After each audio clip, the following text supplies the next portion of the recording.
Mira Hayati, terdakwa pemilik kosmetik yang diduga mengandung bahan berbahaya, akhirnya menjalani sidang dakwaan di Pengadilan Negeri Makassar pada Selasa siang. Jangan kemana-mana, ikuti informasi selengkapnya di channel YouTube Informasi Seputar Sulsel.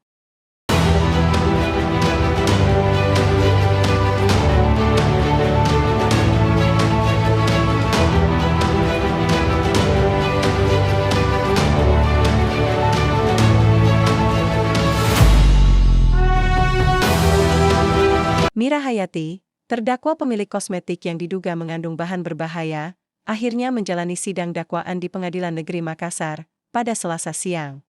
Dalam dakwaan Jaksa Penuntut Umum, JPU, dari Kejati Sulsel, terdakwa dijerat pasal 435 junto pasal 138 ayat 2, Undang-Undang RI Nomor 17 Tahun 2023 tentang Kesehatan.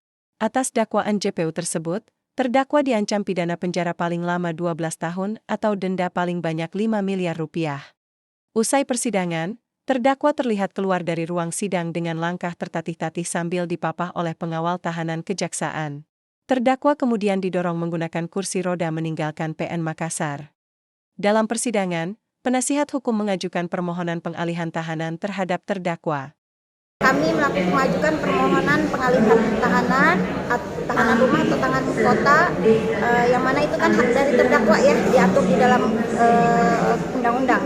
Alasannya karena beliau baru melahirkan, operasi sesar, dan anaknya juga masih di rumah sakit dan butuh ibunya, dan ini asinya ibunya harus bayi ini kan prematur, dia belum waktunya lahir tapi dikeluarkan gitu kan, karena alasan preeklamsia kemarin nggak bisa ini lagi, khawatir membahayakan ibu dan anak, jadi kemarin terpaksa dikeluarkan.